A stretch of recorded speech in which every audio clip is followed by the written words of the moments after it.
Submission Radio Australia here in New York in Madison Square Garden. That's right. A couple of days ahead of UFC 205 with Donald Cowboy Cerrone. It's such a big event. What's the feeling like? Do you get nervous? Do you get excited? Or are you always just a constant sort of steady emotional stream? Yeah, I'm like a constant, always excited and scared. Constant. What are you scared of? Oh, man. It's the big event. Well, not just an event ever, but, losing sucks, right? So you always have it in the back burner. But it's what I love, man. I fucking love fighting, so it's so fun. But the nerves are always not the bigger the car doesn't make any difference to me. It's just usually all the same crazy roller coaster ride of emotions. You talked last time at UFC 202 about how you like this, you do it for fun, and you're staying at welterweight and taking all these random fights just because you're having fun. Is Kelvin Gastelum a fun fight to you? Sure, they're all fun, baby. But you talk about fun, like I walked around, we went bowling last night, had a couple drinks, ate some pizza, you know what I'm saying? So the welterweight lifestyle is a lot easier for me. What kind of drinks are you having? Oh, I just had iced tea and stuff. My buddies are all drinking beer, just hung out, chilling. So it's an interesting time because you mentioned yesterday you're having pizzas and a couple of drinks, but arguably one of the biggest nights in US history. Sure. There's a big change. How do you feel about that? Do you sort of focus on that last night, forget a little bit about the fight because it's so important? What's your reaction? It's a new day here in the country. Yeah, we were out in Times Square, man, watching it all go down. Well, about 2:30 I went to sleep because it kind of like took to a lull, so we went in. But yeah, it was crazy seeing everybody out there. When a new state would get win Trump, everyone would either boo or cheer. So it was good, man. It was fun. It was a good experience at all. Were you booing or cheering by any chance? I'm pro-Trump, so yeah, definitely for the guy. Well, let's talk about the big fight. You mentioned it's a fun fight with Kelvin Gastelum. Madison Square Garden. We were just out on the Knicks floor doing open workouts. I mean, this place is a mecca for everyone. People in Australia. How were the open workouts? Good. A lot of people turn up. It was an okay turnout. Yeah. I mean, Cowboy Cerrone wasn't there, so who knows? Maybe they would have driven a few more people. But how does it feel to go out into a place like this? And obviously, there's been some issues with the nerves in the past. He's still staying cool, even though it's going to be in probably one of the most famous places in the world. Yeah, because that doesn't bother me. The nerves are the same no matter where I'm fighting. But I've never even walked into the arena yet, so I'm excited. It's gonna be, I guess weigh-ins will be the first time, right? Yeah, so we'll see. I'm pumped, man. I don't want to add to your sort of plate of nerves and emotions, but have you sort of thought about this fight and after a win over Kelvin Gastelum, a guy who's very high up in the division, what this fight will do for you? I mean, I've already told him I want to keep going up the list, man. Let's go. Let's take him down. Sure, why not? Are you eyeing this Stephen Wonderboy Thompson, Tyron Woodley fight sort of closely, seeing who wins and who you might be facing soon? Yeah, I want like an immediate turnaround, so those two will probably take a little bit, but I know Damian Maia's sitting right up top, and that'd be something hopefully will be ready to go December 30th or right around there. That's a crazy fight because he's been coming in just dominating guys. What is it about Damian Maia that makes you want him? Nobody else does. How do you see that fight going if you guys fight? Oh, I'm going to go whip his ass. What are you talking about?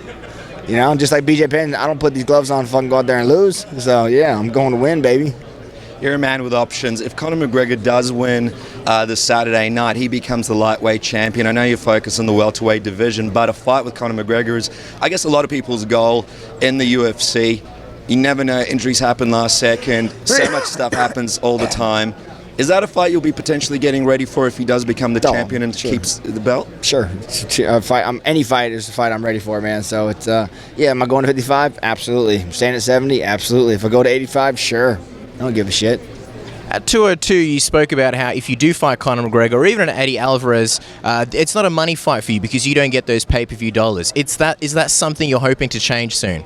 Well, I mean, of course. I mean, it goes for everybody. Like the general media doesn't understand that. They think, the Conor fight, that's a big fight for you. Yeah, for Diaz, sure, because it was a last-minute replacement, so he was able to negotiate. Other than that, we all get paid the same. We're under contract. So if you're a title holder, which like Alvarez is, so yeah, it's a great fight for him, right? Because once you become a title holder, then you get the pay-per-view buy. So then the Conor draw is huge. But if I were to fight Conor without holding a belt, it's the same pay for me. For him, but yeah, I don't give a fuck. I'll fight him for the whatever.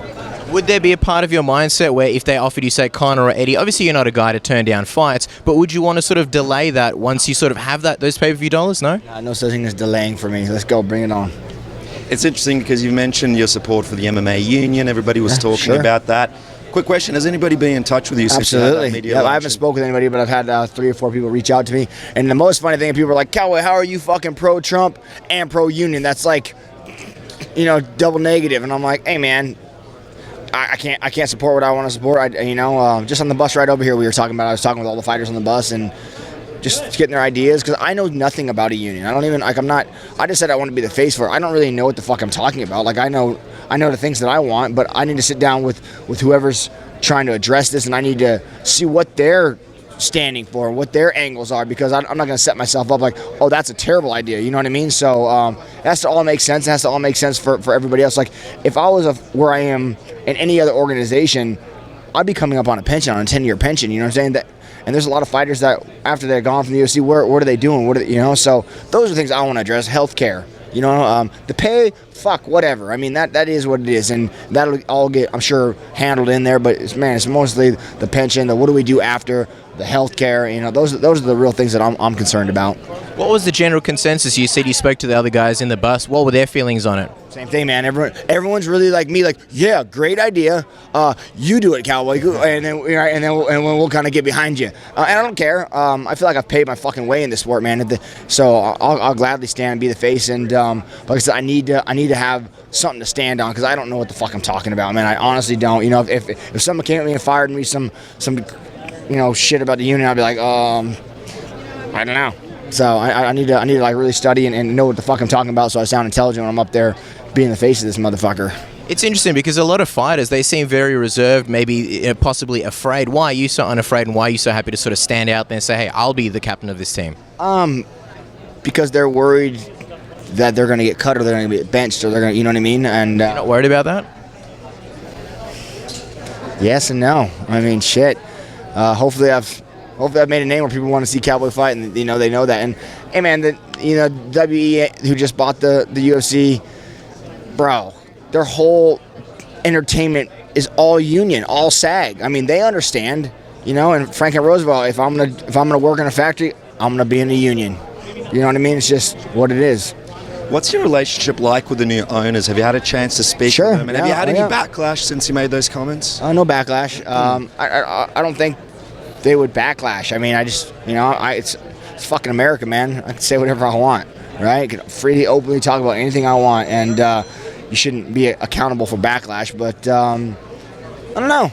We'll see. It's all new. Let's talk about the fight quickly. Kelvin Gastelum, he's had some issues making weight. We saw recently last weekend Charles Oliveira came in overweight. The fight still went on with Ricardo Lamas.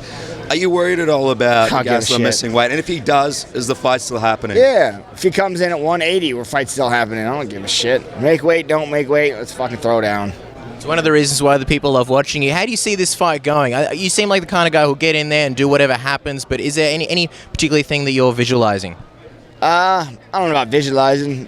My hand raised for sure. I think it's going to be a quicker fight than most think, so not looking to go to a decision, looking to go out there and handle it. Why is that? What's the inkling? Why do you think it'll be so quick? I got a bit of a chest cold and I get this shit over with quick. And before we let you go, we're asking everybody, what's the prediction for the main event? Conor McGregor, Eddie Alvarez? I'm fucking done. I'm done putting that in my fucking mouth, man, because every time I say something, your guys' fucking headline says Cowboy fucking says something about McGregor, so I'm not doing it. I'm not taking the clickbait, motherfuckers. All right, no more clickbait, no more of those headlines. Cowboy, thank you so much for your time. Good luck this Saturday. You got it. Thank you.